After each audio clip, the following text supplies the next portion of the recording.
I'm glad to get this out here now because people might say, is he crazy? I want Vail to participate. I want Icon to participate because I think we're in a world now where there shouldn't be just 3 passes or 4 passes or 5 passes. I think we're entering a new era in the ski industry where there might be hundreds of ski passes. Welcome to the Storm.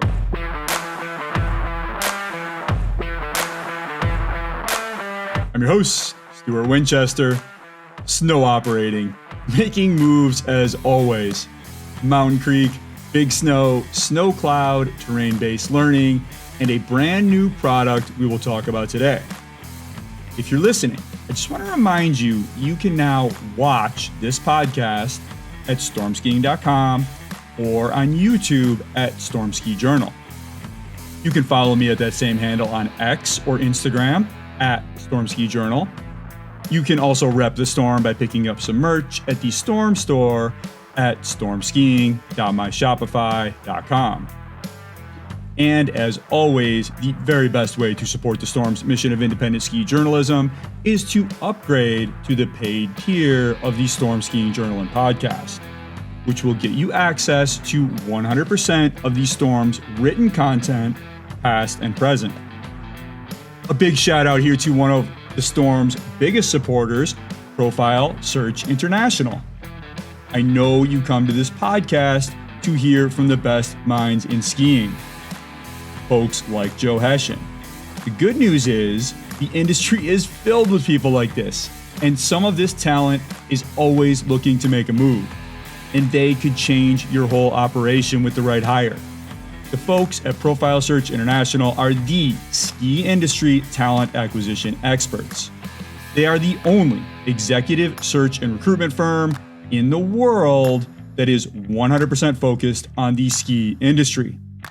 Profile Search has used their intimate understanding of skiing and related industries and of available candidates worldwide to place hundreds of transformational leaders at the best and most progressive ski areas over the past 30 years.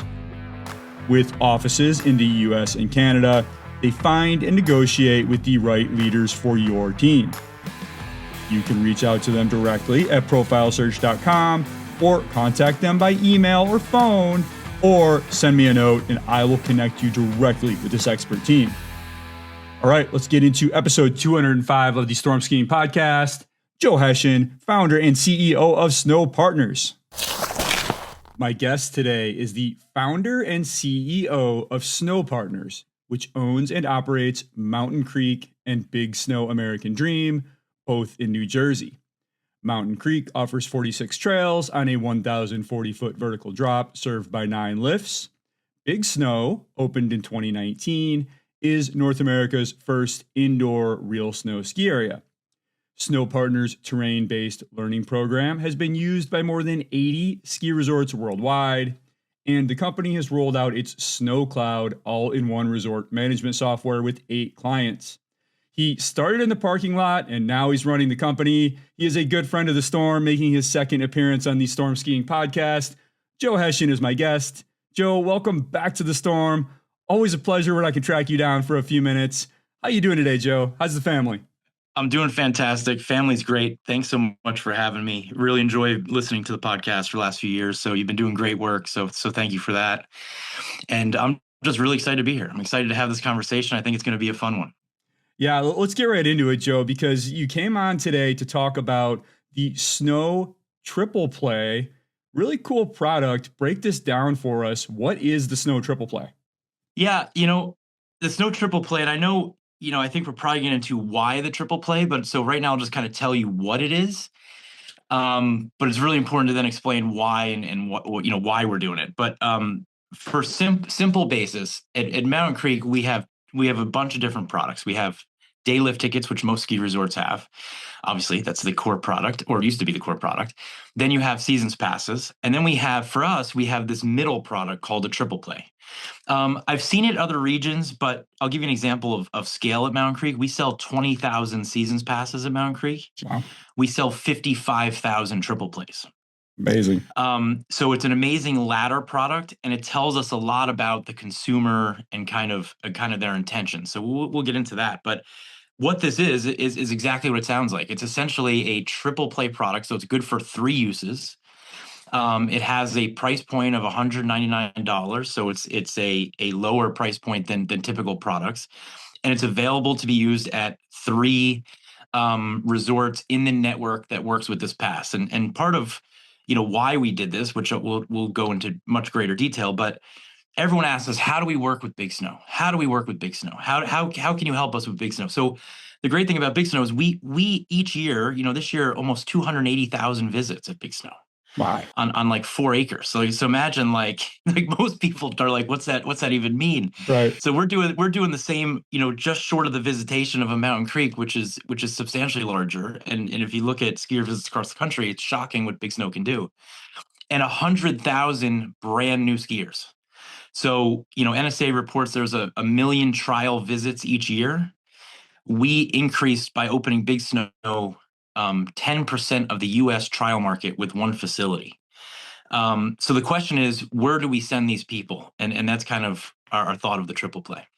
So you said three resorts, but it's a 3 day product, and there's going to Yeah. be probably more than three resorts. And we'll talk about. I know you're not announcing partners quite yet in this Yeah. conversation, but we can assume that Big Snow is one and Mountain Creek is another. But you anticipate having a half dozen or so to roll out with.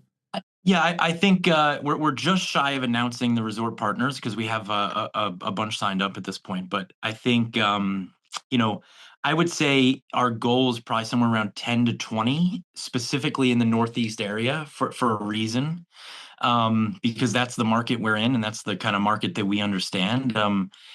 You know, it's I think I'm excited with some of the questions you might ask because I'm thinking about like what would someone listening to this be thinking like.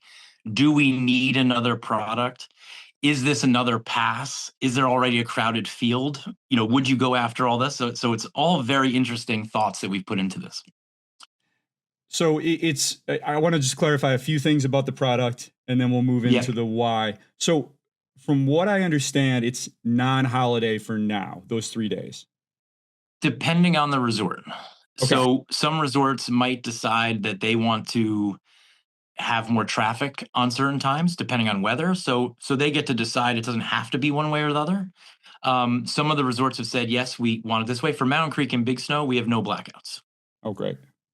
Yeah, that triple play has been a knockout product for years. I mean, that predates your ownership by quite a bit, if I'm remembering correctly. And I think it starts as low as $89 most years. I Yeah. don't know if you set prices yet for 24 or 25, 26, or if you're going to continue that product. But obviously you've had a lot of experience with this and you've been able to collect a lot of data and see that this is a concept that works.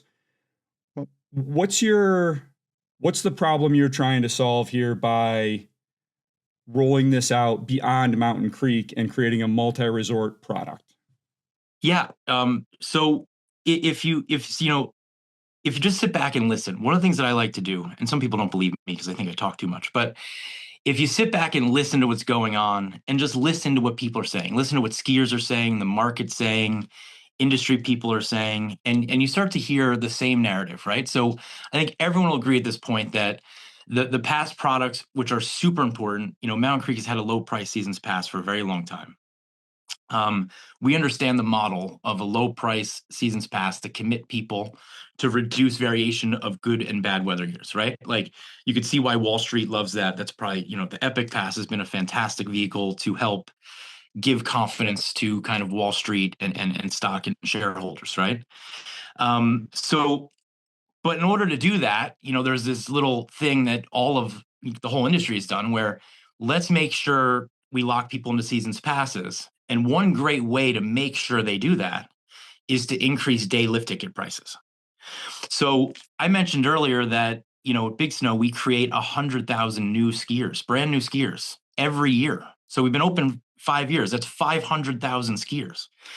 And you start to think about where are they going to go and what's their next step? Well, what is interesting, I get to work with some amazing people. So we have Hugh Reynolds on our team, Dave Beeland on our team, obviously Frank DeBerry, and I'm just naming the people that were specifically involved in some of the thought process here. And we kind of sat down and said, Dave Beelan is one of the best data people, formerly from RRC, did a ton of work with NSAA.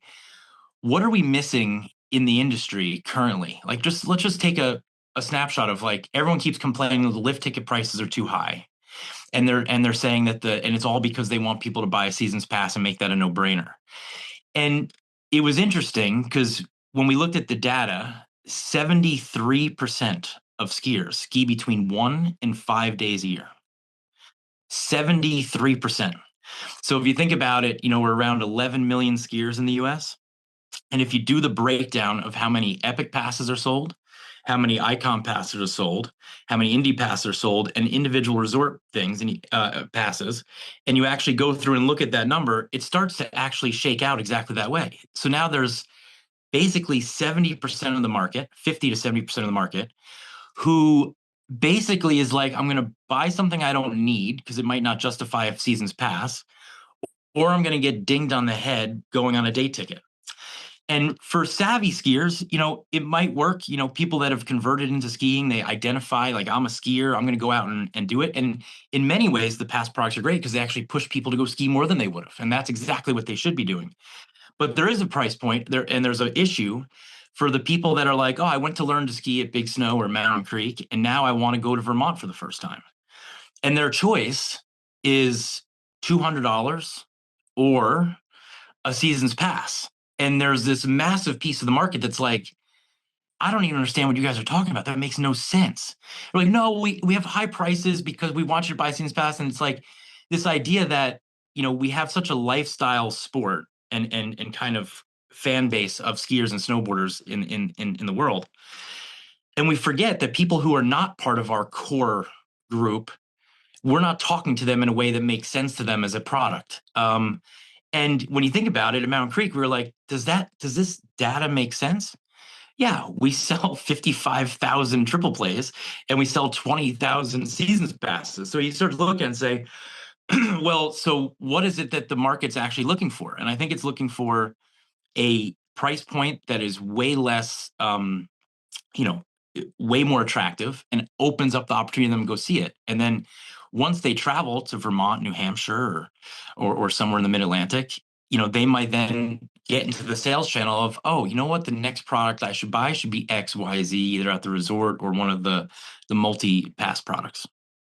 So this all makes a lot of sense, particularly if you start at Big Snow, because it's right there in Jersey sprawl. And there's no obviously Mountain Creek is not that far, but mentally it is, right? To make that reach, because you can take public transit to Big Snow and you get there. Yeah. The problem you're describing is what I call the point and laugh problem, or the idiot problem, where you show up at the ticket window and you just feel stupid. And I don't think that's a good way to incentivize people to find things, to buy something. And it's usually too late. So this product I see you're going to sell till December 24th. What's the thought process there? Because I'm thinking, okay, maybe this would make sense if you were at Big Snow and you did it first time, and then that you got an offer for this, and it wasn't tied to a deadline. Just talk about that decision-making process and why that's where you're starting, and eventually how maybe we can help people get over this sticker shock at the window. Yeah, I think the reason we have the deadline is because it's the resort.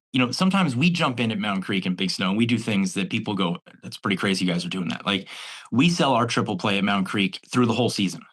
And we used to not do that because we used to get caught up in I'm going to lose yield on holiday week because someone's going to buy this instead of buying that. And it was a few years ago we got over that, and we saw the actual volume that came with getting over that. And we were basically, I always tell the story of, if you have a retail shop and you're afraid someone's going to steal the chapstick, you put up like a glass wall to make sure no one steals the chapstick, but then you don't sell any chapstick. So you have to kind of be able to put the product out there. And yeah, you know what? 1% of the people might take advantage of it, but let's not build the whole plan over the 1%. Let's build it over the 99%.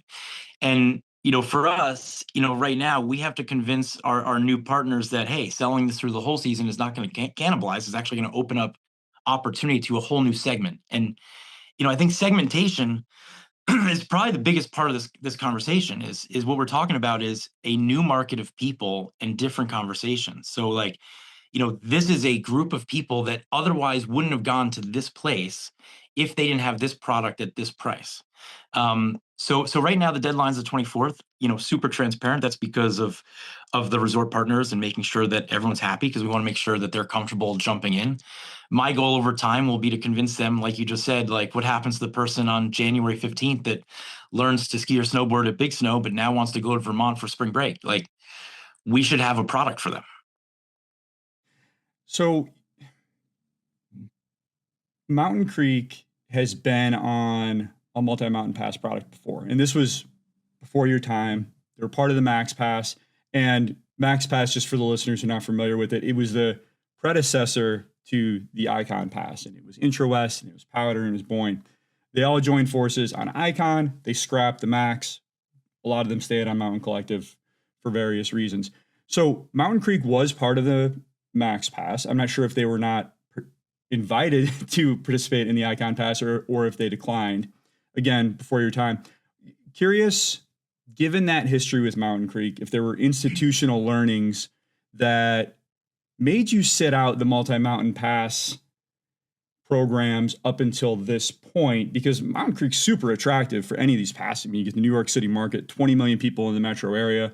It's the closest ski area. It's a big ski area. They can accommodate a lot of volume. So curious what you learned from that, and then why now was finally the time to tiptoe into this multi-mountain pass world. Yeah, well, first thing we learned to a Max Pass, and I was actually there for that because I was a Okay, good. former Intrawest guy, and then I Okay. was actually the GM of Mountain Creek up to 2012. And then, so what was interesting about the Max Pass, and what we learned at Mountain Creek specifically is it was based on utilization, which a lot of the current pass products are. They're based on actual scans and redemptions. Mountain Creek is a ticket booth. It's not the destination, right? So it's very hard for someone to, no one from Boston is going to buy an Icon Pass and say, I'm going to go check out Mountain Creek. People migrate north and west. For the most part, it's hard to get people to come, south. Obviously we've flipped that upside down with Big Snow. We do get people to come from all over the country at certain times of year for Big Snow for sure, which is great. But so what we learned was we sold. So here's a real stat. Back in the Inchwest days, we sold and activated more Max passes than any other resort in the network. So out of all the network, Mm-hmm. we sold the most Max passes. Okay. We had the by far smallest redemption of Max passes. Really? So for us, I've always looked at it and said, yeah, could we join any of these groups? And we've been asked by all of them, to join one of these big pass programs. And it's been interesting for us because we're like, the way it's currently set up, it doesn't quite make sense for us financially to do it because, like because of our relationship to how close we are to the population and understanding the New York market. The New York market, people always say it's so great you have such a huge market. Well, try marketing to a market like New York City. Try getting TV time. Try buying social media ad targeting in New York City. This is a really complicated market and it's very expensive. There's a lot of competition. There's a lot of noise. So for us, it was like we were doing all that work to sell this product and then with MaxPass and not getting any of the benefit. So it was kind of like, that didn't quite make sense. And that's why we sat out mostly is it just doesn't make sense because we're not going to get the scans, but we're going to make the sales. And I think that's where, with this product, the idea is how do we reward the people that create products? So one thing that's really interesting is, when we create the triple play, I think this is the start. My goal of this would be to shift the paradigm of how people think of the ski industry. Because I think I'm really focused on independence of each resort. Now, you're going to hear that and say, okay, Joe's saying independence. Isn't there someone else talking about independence and Indian and stuff like that?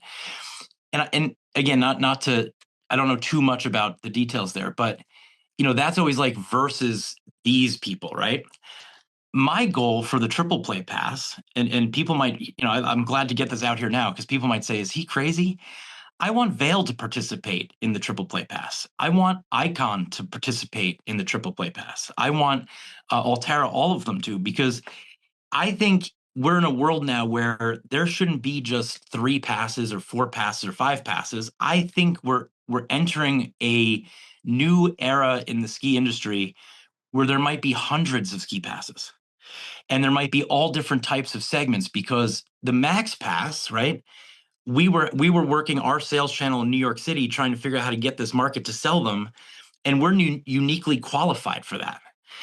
The same way Mountain High is out in California. So, you know, you might look and say, okay, well, what about, well, they have Bear Mountain, they're next door and they're owned by Altera. Yeah, but what's beautiful about our industry is the guest that goes to Camelback is not the guest that comes to Mountain Creek.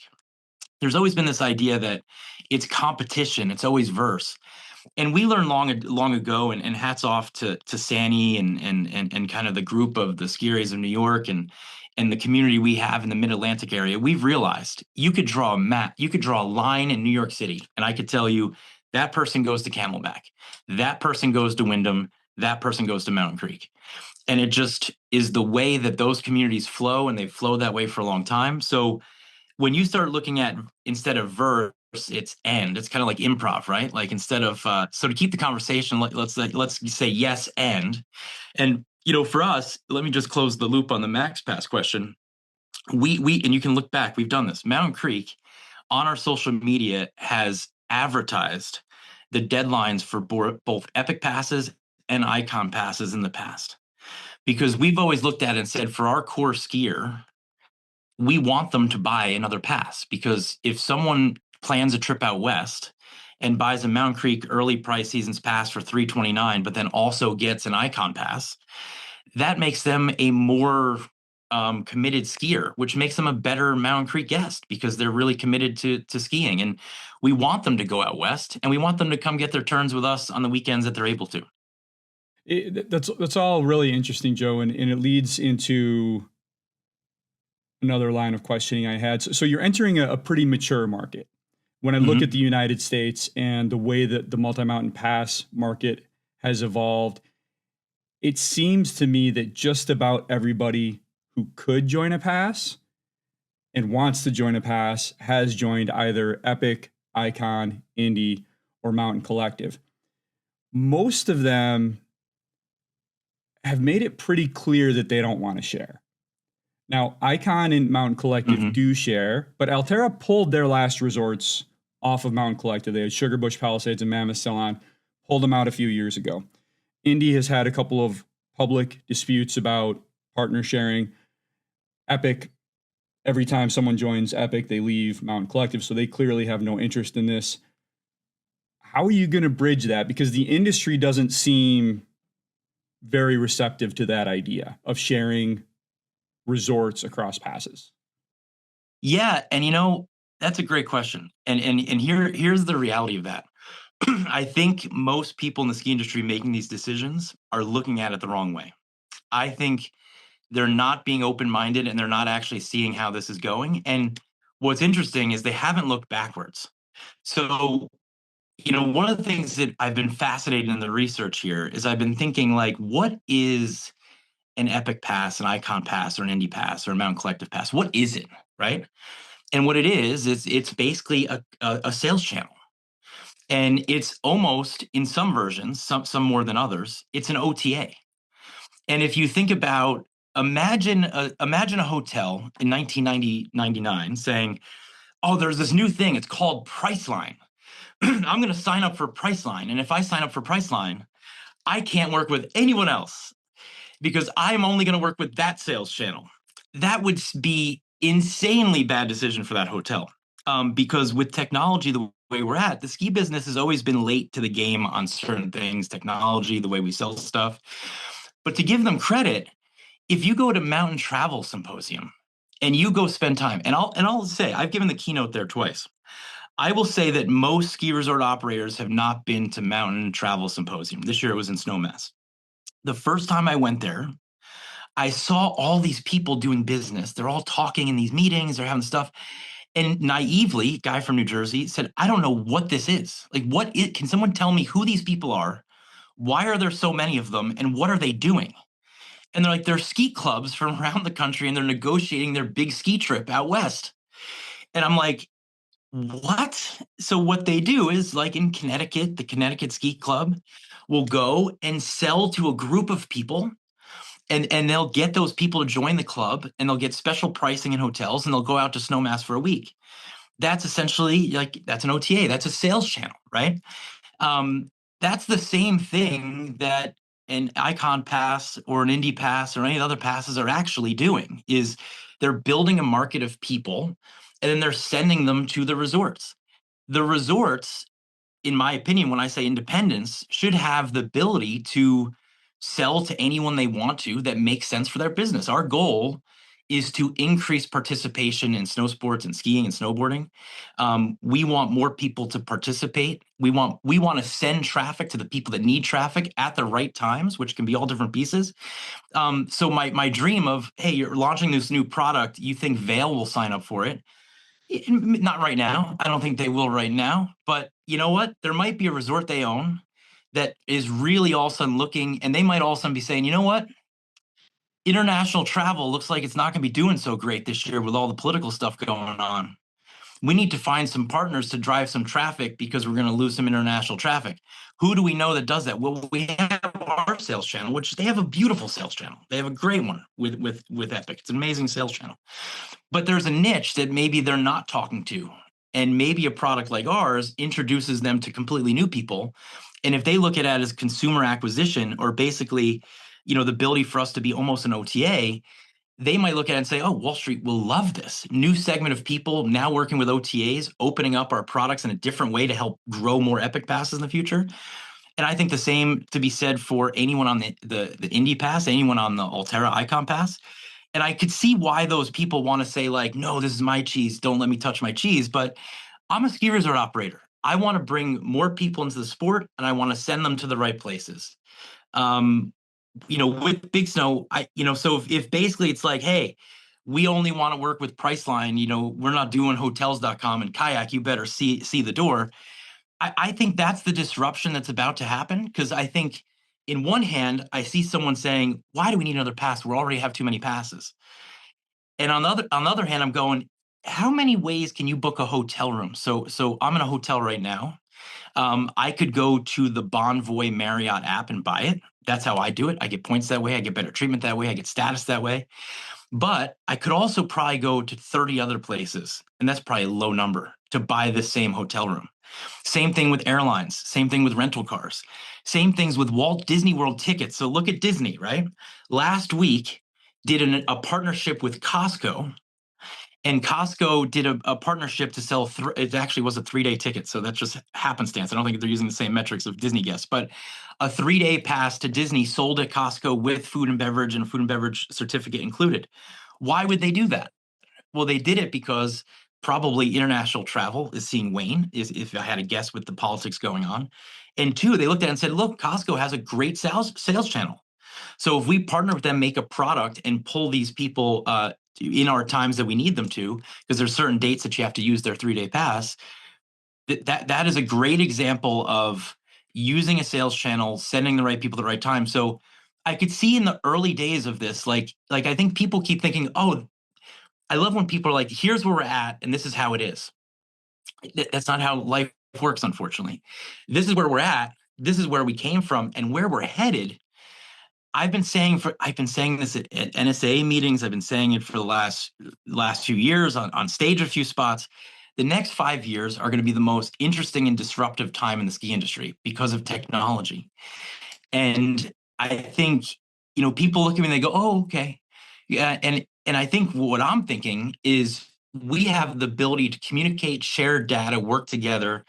And I think individual resorts, if all of a sudden like a resort outside of Boston, like Wachusett, wanted to form a relationship because they did the data and they found out that the Wachusett guests goes to these 3 specific spots the best. They should form that relationship together, market that, produce it, and put it to market. And I don't see that as competition in what we're doing because it's like I said, it's not verse, it's yes and. Like we're going improv rules here. So to keep the conversation going, yes and is a really nice mantra for us. Not We don't like to compete with people. People always try to nail me down on this. Like, who do you compete with? And I'm like, we don't compete with anybody. We're trying to make the pie bigger. We're not trying to steal from the pie. We're trying to bring new people to the pie. So a lot of times new ideas are picking up on old ideas that didn't necessarily work. And sometimes what it ends up catching on is not the first idea. We have Facebook, we had MySpace, and probably not a whole lot of people listening to this have an active MySpace account, if that even still exists. I think the ski industry got pretty burned by Liftopia, which 10 years ago I thought was the future of skiing. It was what you're describing. It was the Priceline, the Expedia of skiing, and it was great. And Boyne participated, and I think IntraWest was on there. Most ski areas were on there. I don't know if Vail was ever part of it. Maybe they were, maybe they weren't. They got burned. A whole thing happened with COVID, and Liftopia, a couple $1 million just went poof. Big lawsuit. They weren't able to recover a whole lot of it. So that's all background. This sounds like, in a way, an extension of that idea, kind of a marketplace for ski areas that doesn't compromise their core product, but it's another place. So is that how you're thinking about this? And obviously you've built up a lot of trust capital in the ski industry. So how do you intend to make this marketplace more sustainable than this last one that went away? Yeah, and again, you know, the group that was a Liftopia, I knew a lot of those people. And again, you know, you can never speak ill of people that have taken risks and done great stuff because, you know, it's easy to armchair quarterback and go backwards, right? So yeah, they definitely had it didn't work out, and there were some issues there. And I think it was a technology gap. I think it was the technology wasn't strong enough for what they were trying to do at the time. And what I mean by that, and specifically with the way the cash flows, right? So you mentioned the risk, like they had a few $1 million and poof, it went up and it burned some people. Today's world of e-commerce works a lot differently. So for example, we have our own software platform called SnowCloud. We've been building it since 2016. We work with Stripe, is who does our credit card transactions, and we actually have it white labeled as SnowPay within the platform. And the way that works, so for example, when someone buys a product from us, as the software provider, the money for the product doesn't like go into our bank account at SnowCloud and then to the resort, which is kind of the old way of doing things because it gets very complicated. We use the industry best practices, the same people that Shopify and all those people use to do our banking through using someone like Stripe. So what that allows us to do is when a transaction happens, it flows directly after a holding period. I think it's 24 hours, just like batching a credit card to your resort, to that resort's bank account specifically. So I think if I go back in time of the days of that, I think it was great idea, right concept. Bringing, you know, I'm not sure the ski industry is ready for full blown Expedia. Like, let's let's market lift tickets at this. That's not what I'm envisioning. This is if someone were to do that successfully. Again, yes, and you know, if someone can come to me and say, hey, I have this. Well, actually, we do it. Mountain Creek and Big Snow both use Groupon. We do a ton of business through Groupon. And at first, I was like, you know, Groupon, unlike the product we're producing, takes a huge commission. Like 30% they take on each visit that they sell. Sometimes they try to negotiate for more. But you know what? At first, I didn't like that they took that commission, but then I saw how much volume they drew at certain periods and said, you know what? A really smart relationship with them, understanding the days I need that traffic and you know, I'm never going to be able to market in the New York area the way Groupon does. And there's a reason why us, the Statue of Liberty, the Empire State Building, all of the other, you know, Top of the Rock, all use things like Groupon, right? Because they have a massive network. They have a lot of subscribers. They have a lot of people they're talking to, a big sales channel. And when they turn you on, you get volume. And I think that's a beautiful thing. We've benefited from that. So the marketplace that we're dealing with here, and part of the problem you're trying to solve is this high lift ticket, this window walk up rate. You're dealing at first with independents. If it's independents versus the multi-mountain passes, what's the independence incentive for joining a group here? Couldn't they just lower their ticket prices to bring people in? How is this a necessary thing for them, or what's your pitch to them to say, here's another evolution and another tool in your toolbox? Yeah. So for me, when I've been using the word independence, I'm literally saying I think Breckenridge should sell to who it thinks is best for like Vail might look at it and say, oh, there's a certain group, which they already do. This is the thing I'm trying to kind of dispel. We're not creating another pass. It's not called the triple play pass. It's not a pass, right? Because I feel like the Epic and Icon Pass have done such a good job of making a product that we now, all of us, almost only see the product. Right. But if you peel back, going back to people with ski clubs, they're selling to groups in different market, and there's a salesperson at all of these resorts that are part of the big companies that are selling to individual segments in the market. We're already doing it. We're just basically saying like, hey, so when I say independent, I mean all resorts. I look at them all as the same, not owned by certain groups, right? Mhm. The independently owned resorts, obviously they're close to my heart. I own one of them, right? I think we're considered a independent resort between Mountain Creek and Big Snow. And we don't have some huge corporate backing. It's us. We're the ones who own Mhm. it. Um, so the pitch to them would be, why not just decrease your price? You have to get yourself on the radar. What really we're selling you is consumer acquisition.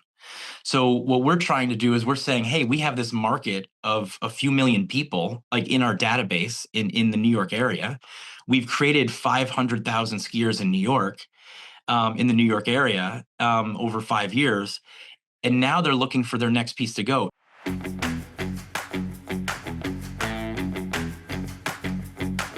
I'll take a quick break from Joe to talk about my friends at Bonfire Collective. Does your marketing need a fresh perspective from industry experts? Do you need better storytelling? Do you need rebranding or advertising? If so, then I would like to introduce you to Bonfire Collective, a fractional marketing team that collaborates with ski areas and outdoor brands. So what does that mean exactly to be a, quote, fractional marketing team that collaborates with ski areas and outdoor brands? Well, it means that Bonfire can help you rethink your approach in ways that can turbocharge your business. For example, Bonfire Collective took on the marketing at one New Hampshire ski area and doubled revenue in just 3 years. And when the Storm was ready to invest in its first ever digital marketing campaign last year, I worked with Bonfire to make that happen. I could not be happier with the results, and I think that you will love working with them as well. To get started, you will want to talk to Eric over at Bonfire Collective. Eric was a co-founder of Bluebird Backcountry in Colorado, the first human-powered ski area, and so he knows the ski business.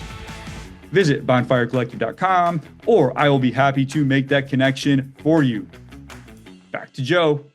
Okay, so let's start with your rollout here. So you're going with the Northeast, which is a region you know well. According to some materials that I looked at prior to this call, you're looking for, quote, premium ski areas. What are you looking for in partners? Who could we be seeing on this pass? Well, I don't want to speculate names because that would get me in trouble with the people that told me I'm not allowed to talk about names. But when we say premium, it's I think what that really means is we're going for a less is more type strategy. Our goal is not to throw up a huge number of, hey, we're working with some huge number of people. Like I've often said that, I remember I was in San Diego at the NSA National Convention a few years ago, and I was on a CEO panel, and I said, I don't get these big products. They don't make sense to me. And people are like, what's wrong with you? Why don't they make sense? I go, well, you're selling someone a product that they're never going to use the way it's sold to them. Right. And people are like, no, that doesn't make sense. That doesn't make sense. I'm like, it is true though. Like I guess it's because I live in the market so much that when I talk to people, they're like, oh, you buying an Epic Pass or an Icon Pass? And they kind of sometimes switch back and forth. Some people buy both. But most people, remember, 73% of people ski between 1 and 5 days a year. They look at it and say, I'm going to take a trip out to Vail because a guy I work with or a family I know has a house there. So I'm going to go to Vail for the week. So I might as well buy that because otherwise I'm going to pay too much for lift tickets. Right. And I think some people are like, well, the reason someone buys an Epic Pass, I think we like to believe the reason they buy it or an Icon Pass is because they have this dream they're going to go. I remember when Epic first started and they had like the it was like the leaderboard of who could get to all the resorts.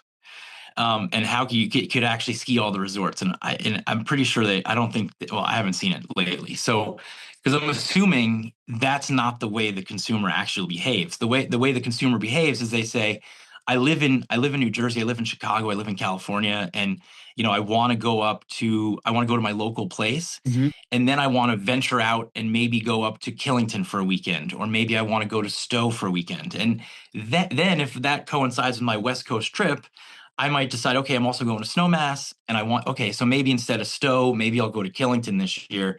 Okay, this year I'll lock in the Icon Pass. So um, I think it's been interesting to kind of look at that. So for us, we don't want to say like, hey, you can go to a thousand places. For us, we want it to make sense. So, and we want it to make sense for the consumer we're selling it to. So right now, we're really focused on the New York market. We're really focused on the way they travel and go to. So the word premium might be the wrong word. We want it to be the resorts that people are most likely to want to go trial. And my first family trip, I started skiing when I was 3. My family was local to Mountain Creek. We did not have a ton of money when I was young. And I remember our first ski trip. And you mentioned earlier, you said something that only a New Yorker would say, which I really appreciate. You said Mountain Creek seems close, but so much further than Big Snow. My father-in-law, and Hallie's father, is from Bergen County, New Jersey, and when he first traveled up to Mountain Creek, which is 40 minutes, and still in New Jersey, Right. he literally was like, "Are there paved roads up here?" Like he like because like people in the city feel like Mountain Creek's going to Alaska. Mhm. And back to that story when I went to Wyndham for the first time. So our family's first big ski trip was to Wyndham.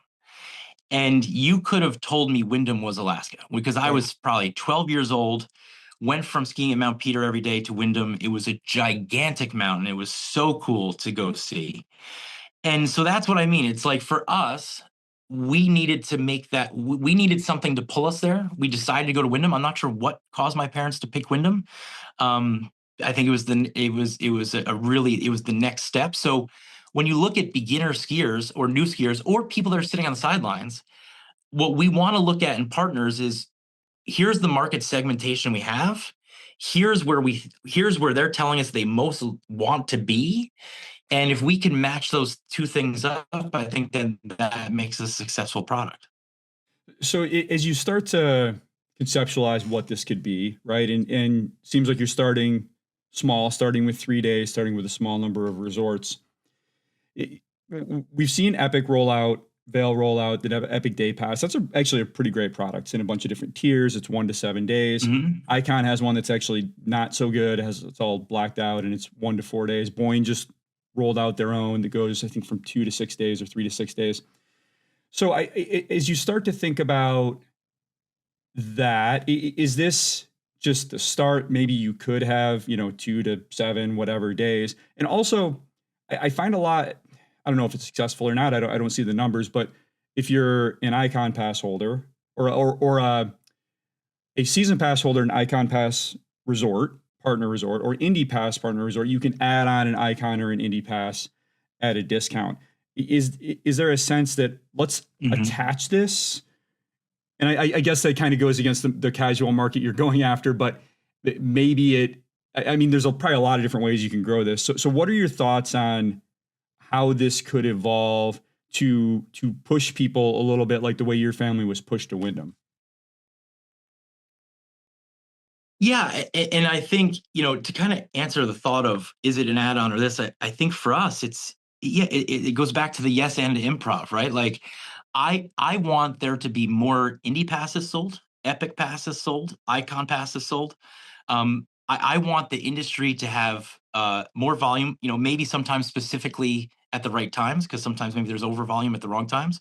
I think there's certain days where skiing should be more expensive. I think there should be ways that the guest experience isn't eroded by having too many people at certain times. So I think they're all challenges that we have to work on as an industry. And what a beautiful problem to have, right? Like we Right. can all complain about it, but it's a beautiful problem to have. I remember Rob Katz gave a speech last year at NSA or 2 years ago, and it was, you told us we needed to increase visits, and now you're mad at us for increasing skiers. Like he made a pretty valid point. so so as far as I think we would never, we're never going to add days, and we're never going, I don't see us currently wanting to get into the pass business. um we're not interested. Well, I say that because we, as an entrepreneur, things change quickly, right? So we're currently not in the immediate future looking to buy more traditional ski resorts. We are looking to expand Big Snows in a very, very serious way. And that is part of the reason for the product. Remember, part of the reason why we're doing this is the problem we're trying to solve. We're trying to solve the problem of we get someone in New Jersey who comes out, falls in love with skiing and snowboarding, and wants to take their next trip. And literally right now, what the industry has told them is $200 at the lift ticket for a day, or $1,000. Which one do you want? And they're going, but Big Snow was, $59 for the day. Like so what, so now I have to do that, and then I have to get a hotel, and it's just overwhelming. So if we could say to that casual guest, hey, here's a deal. Why don't you go try out these three different places, the same three places, go check it out, and then hopefully maybe then buy a product. Like to me, what's interesting is, people always ask the competition question, and it's like, if someone bought this product, went to X, Y, or see, it's so hard not to say resort names, X, Y, or Z resort in New England, and then the next year they said, you know what, I really like this, I'm going to buy an indie pass. I think that would be a win for everybody. That's what we're trying to. We're trying to get them to be, converting people to become skiers is only as good as the net you allow to be them caught with in the future. And right now, no offense to ski industry, you haven't made, like, we're producing new skiers and you're not giving us a good path to send them. And you keep asking us, how do we work with Big Snow? How do we work with Big Snow? Well, the answer is simple. Just join the Snow Triple Play, and then we're going to send you guests to you. What you do with those guests after, that's your job. Your job is to make them your guests. And if they come onto our product and then move off our product, that's normal. So we sell 55,000 triple plays in Mountain Creek. Half of them every year opt out. They either turn into seasons pass holders, or we look at the continuum of, like, Mountain Creek. It's so interesting when you look at a skier's life, right? Like you have a young son, and you're out skiing now, and you're going to all these spots. As he progresses, goes to college, your skiing behavior will start to change through high school and college. And you can see it so interesting in the behavior of a skier, like pre-kids, with kids, as kids, kind of move out of the house. And, for us, I think it's interesting to, we don't look at it and say, oh, we want to make a triple play holder forever. We want to be the right product for the right time for the right person. And I think that's the goal of all successful products, right? We're trying to make the best potential product. So you're responding to the marketplace, and I think trying to solve a real problem in the marketplace, and it's a big complex problem. Let's talk about the technology piece for a little bit here. I had this interesting conversation with this fellow over in Sweden the other day who said, I've been looking for at self-driving vehicles that could act as ski lifts for years, and the technology wasn't ready. And he said 6 months ago, everything kind of came together: the GPS, the lidar, everything's there to make it for a person who doesn't necessarily be able to build all those things. You said you've been building SnowCloud since 2016. I know you have a lot of partners on it. I think it's great. I one of your partners is Greek Peak. I was there on vacation with my family. It wasn't a business trip, so I wasn't, I didn't have the envelope with the tickets handed to me. I went up like a normal person and scanned my QR code. So a bunch of folks just standing around a bunch of uniform people at Greek Peak, standing around the ski racks at the base. This was Saturday MLK weekend. Okay, so normally you'd expect a nightmare to get tickets. Pulled up my phone, scanned the QR code, handed me four RFID cards for my family. I went up the lifts. I was done. So I'd imagine that's not the experience in 2016. So you've gone a long way, is my point. Was there something about the way SnowCloud has evolved, the way that your technology at Snow Partners has evolved, that made this the time to do it? This is the problem. This is how we solve it, and we also have the tools to do it. Or maybe I'm making a connection that's not there. But can you talk about that tech piece and if that relates to the timing at all? Yeah, 100%. So I think if I had to think of the number one driver of what put us down this road, it's the Big Snow new guest situation is really our main motivator. But we also have this SnowCloud product, which, I think I may have told you this before, but I work full time on SnowCloud. That's what I do, right? Like, Sure. if people ask me, what is it you do for a living? And when someone's like, "Oh, you're the CEO of Mountain Creek, or you own Mountain Creek," and I'm always like, "Yeah," I'm like, I work full time at SnowCloud, because SnowCloud is like that's become like, it's like a truck hit me when I started to see the potential of technology and what you could do with it. And I think all good products come from people who are pissed off in a good way. Like, they channel that frustration. One of the companies that I absolutely love is Shopify. And Shopify, if you haven't heard the story, uh, the founder of Shopify migrated from Germany to Canada, and he wanted to teach snowboarding in Whistler Blackcomb. But because he didn't have the right immigration paperwork, he wasn't allowed to get a job to teach snowboarding. So his solution was, because someone told him, you can live in Canada and you can start a business, you just can't work in Canada. So he's like, so I have to start a business. So he started a business selling snowboards online, and he started to realize that nobody made it easy for you to sell any product online. And, look back later, now he has Shopify. SnowCloud came from the frustration of, in our snow operating business, we've helped do the design and been on the design teams for base areas all over the world. And when we sit and talk about the consumer journey, the guest journey, how we go through and they check in, and the things that they want to do, I would listen to everyone talk about it, and they were super frustrated. And they felt there should be a new product to do this. And we had all the data. We had kind of what the guest expectation was. We knew what because resort software has two users, which is complicated. You have the resort, the business, but then you also have the end guest. And when we first leased Mountain Creek and then bought Mountain Creek, when we first leased it in 2017, I looked at our tech stack, which was really expensive to carry, and then I showed up. I have pictures. I could show you this picture if you want. I'll send it to you. So I'll show you the two pictures. The first year, the line at Mountain Creek to check in after you've already even bought your ticket online was maddening. And I'd been at that resort. I started working at Mountain Creek when I was 14.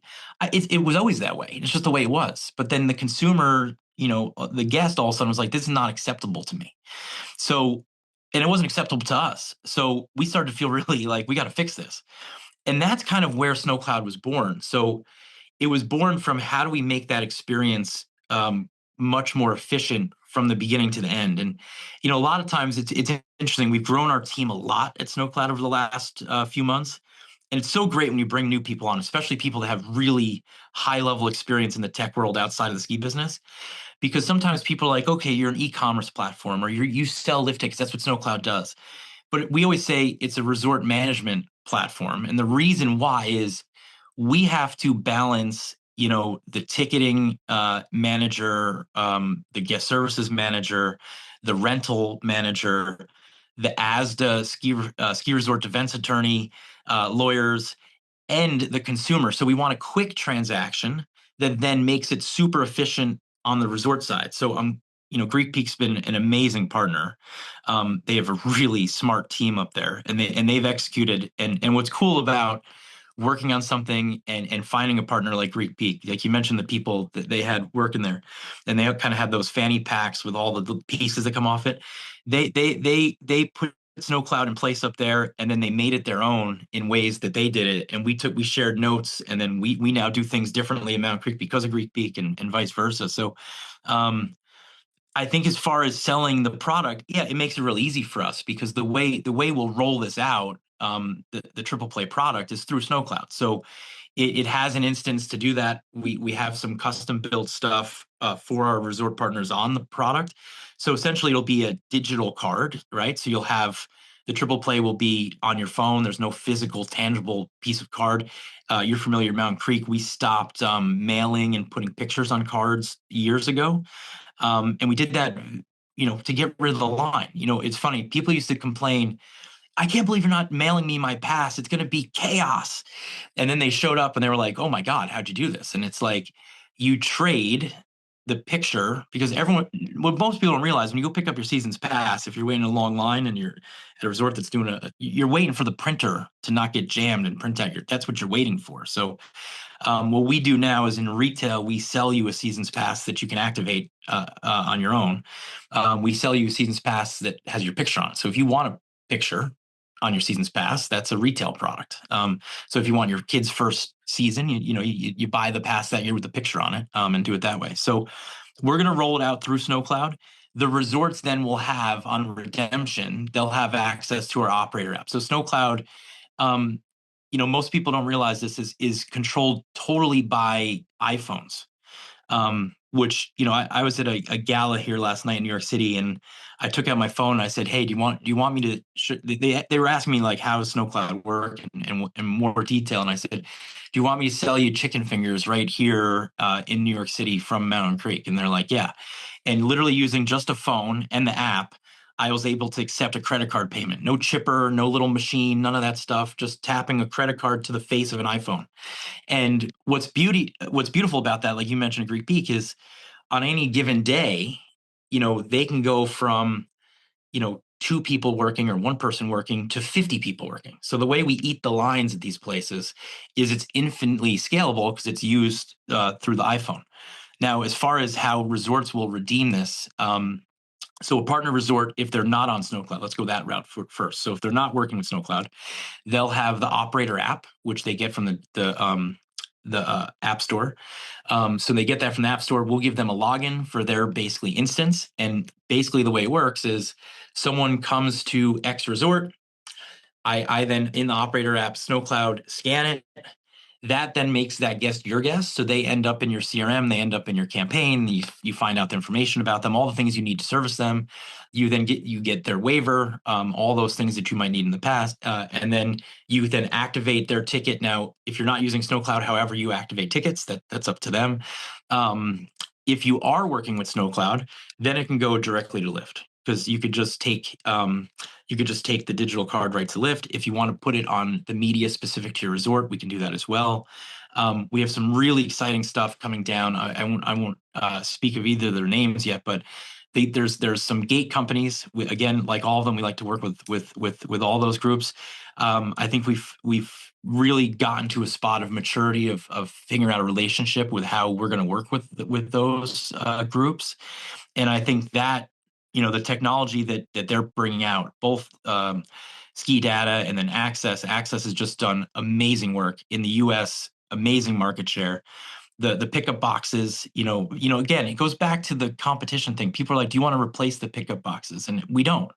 Like on a slow day, you might have two pickup boxes, but imagine if you had a pickup box, but then on a really busy day, you could also have 10 iPhones on top of that and cram through the line. So I think it's kind of the yes end thing. Again, you keep going back to this improv stuff, but um, so I think, and then I think, what does the future of that look like? Well, with the technology coming out with gate technology, Bluetooth Low Energy BLE is certainly the future of passes. I think that's how that's going to work. What's great about building this for so long and having experts on the iOS and Apple side and also the Android side of things, the Google side, we actually work within the App Store now. So when you're working with an app and you have certified stuff through Apple, you can start to do some really cool stuff. So we can control the NFC through the app. We control the camera. control the things on a device. So when you show up to Greek Peak and they're actually scanning you in, what they're doing there, which is actually really cool,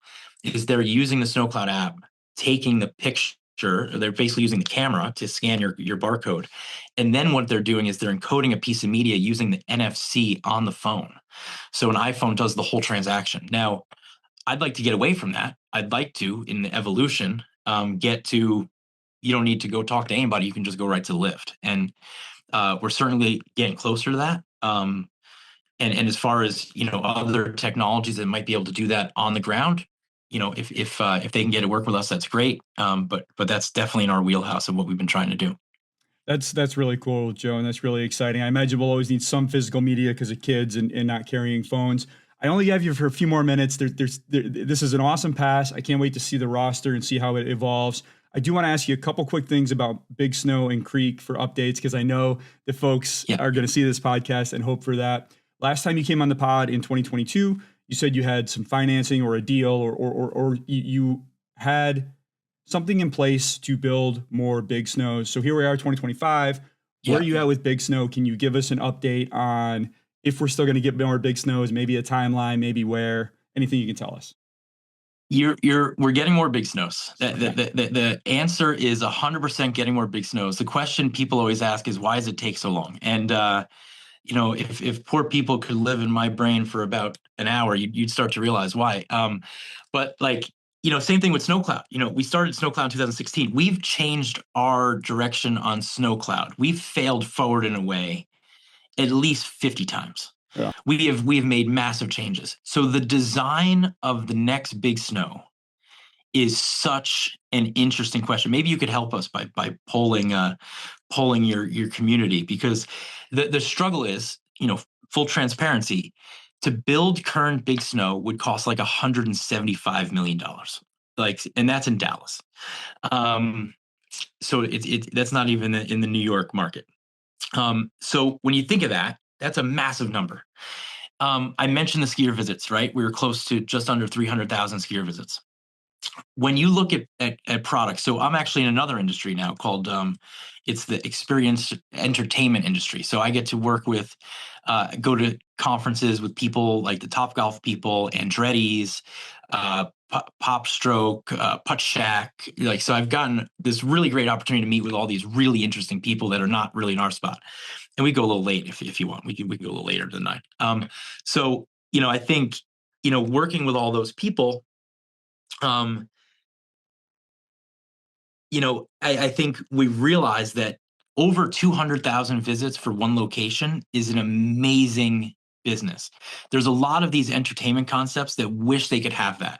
Mm-hmm. And skiing is such an amazing product, and snow is such an amazing product that we know, like when we opened Big Snow, we got 8 billion media impressions. And I try to explain that to people. I'm like, no business opens their door with the Today Show.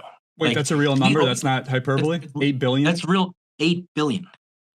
I We can't were even on the Today process that. Show. We were on the Today Show. Every major news, NBC News night, CBS News night.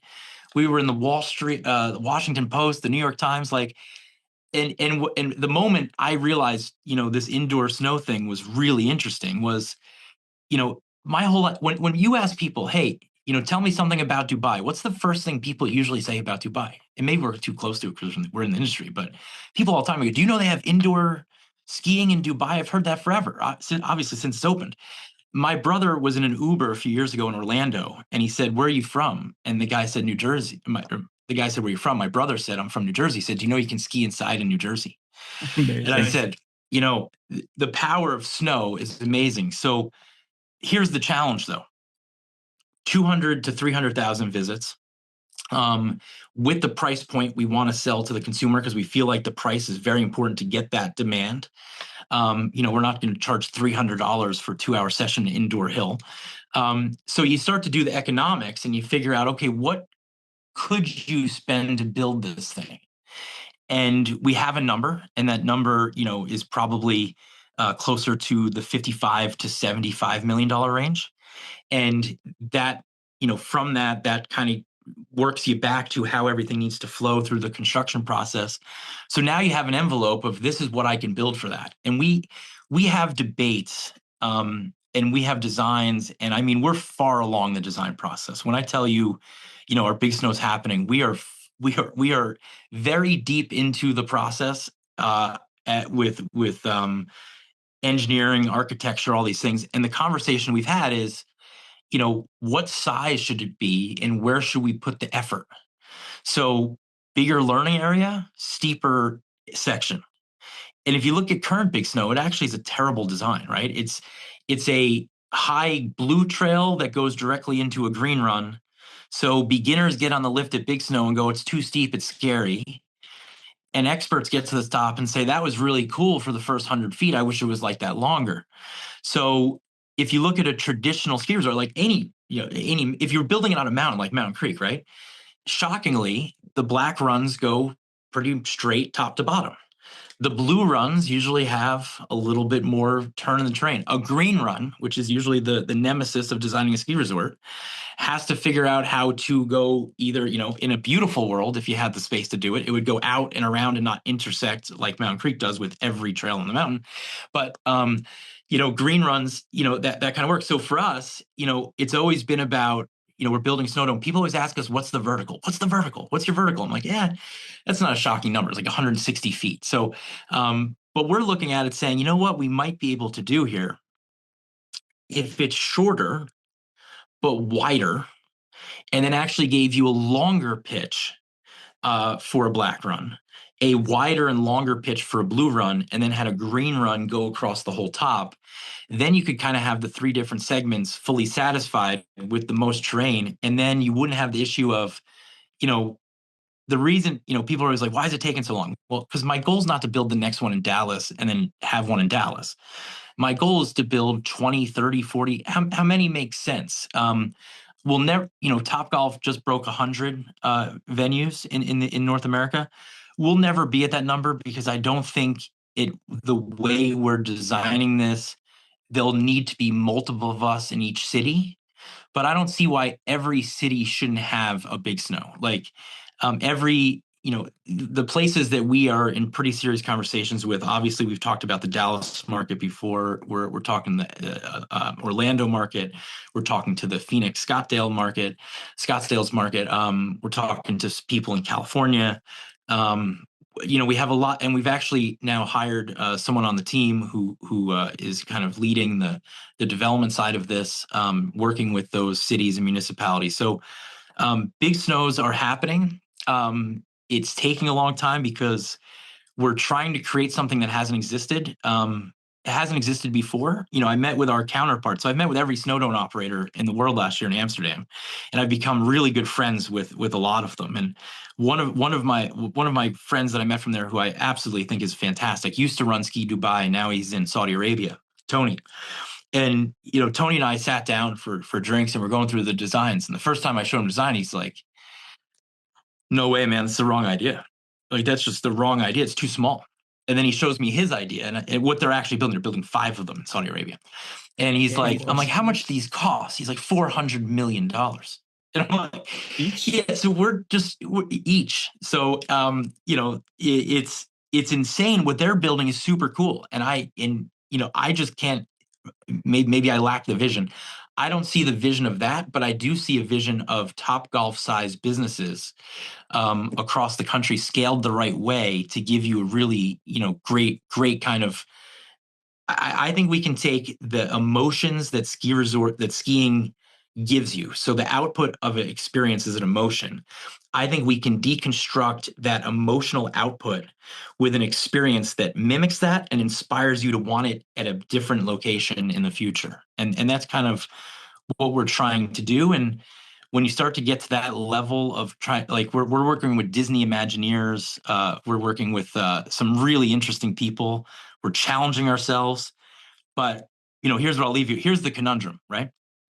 We're skiers, we're snowboarders. So do we get stuck building it for ourselves over and over again? I think we do. If you look at a Top Golf, it doesn't have a putting surface and it doesn't have a sand trap to practice in. A golfer would tell you that's a terrible place to go practice golf.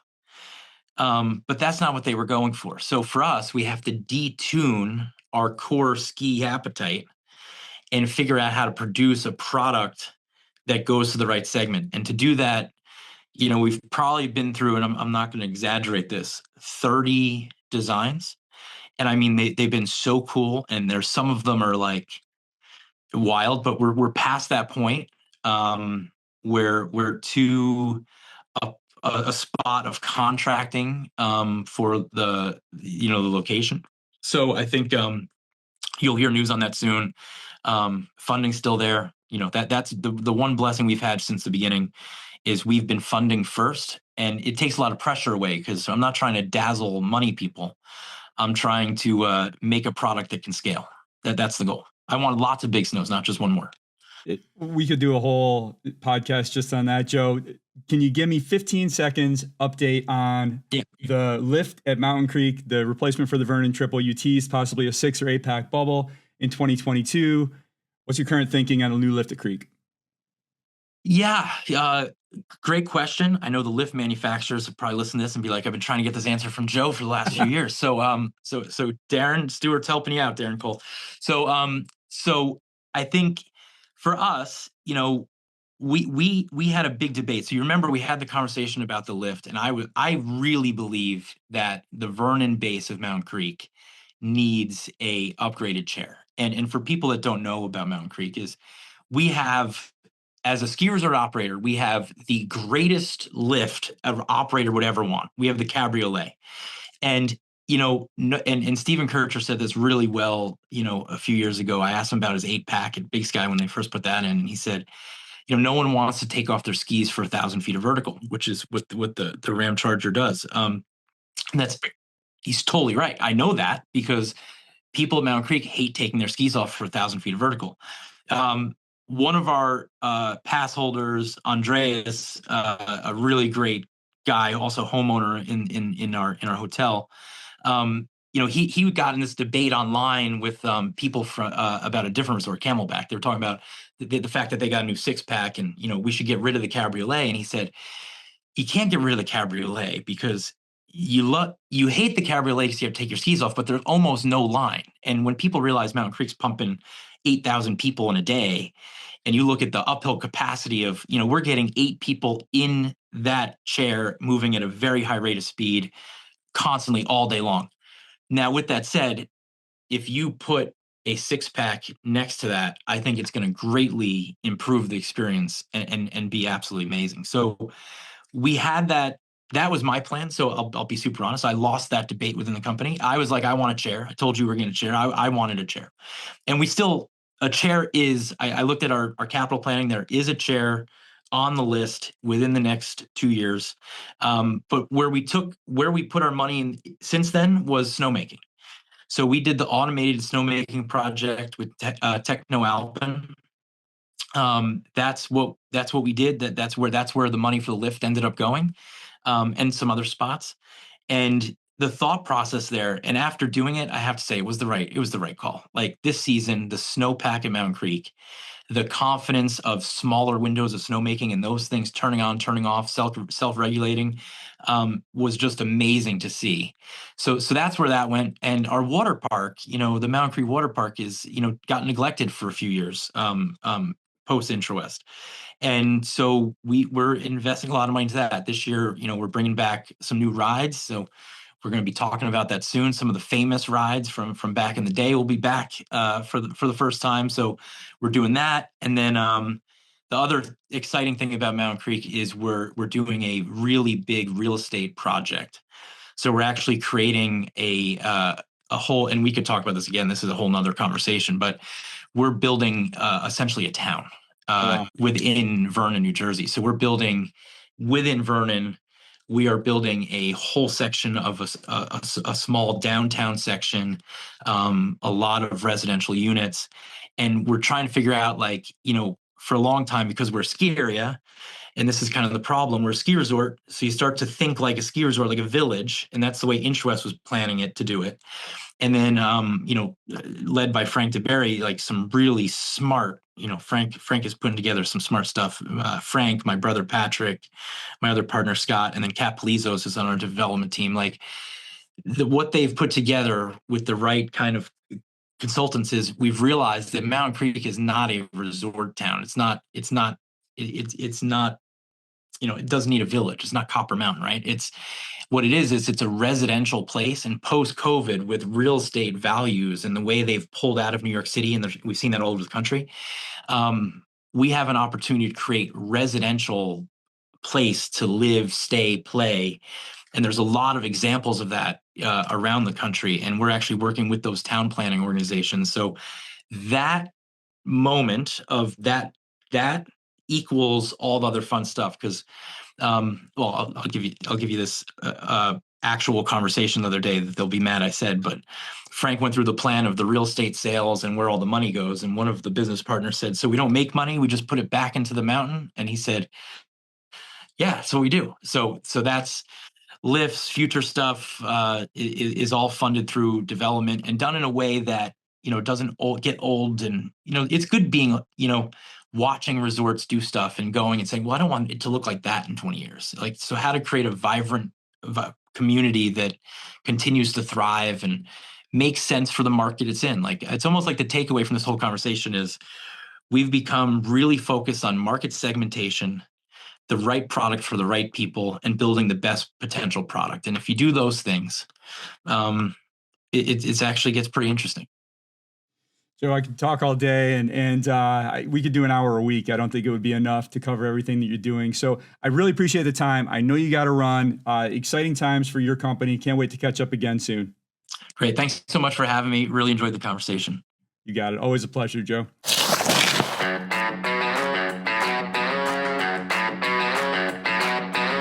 That's Joe Hession, founder and CEO of Snow Partners. And that was so good. Joe always shows up with such tremendous energy. Thank you so much for that, Joe. And thank you all for listening. Tons more podcasts in the pipeline, including chats with the leaders of Sun Valley, Mount Hood Meadows, Arapahoe Basin, Sugarloaf, Blue Mountain, Ontario, Killington, Taos, Water Valley, and many, many more. You will want to subscribe to the Storm Skiing newsletter at stormskiing.com to get those the moment they're live. You can also follow the Storm on X, Instagram, and YouTube at Storm Ski Journal. Till next time, stay well, stay safe.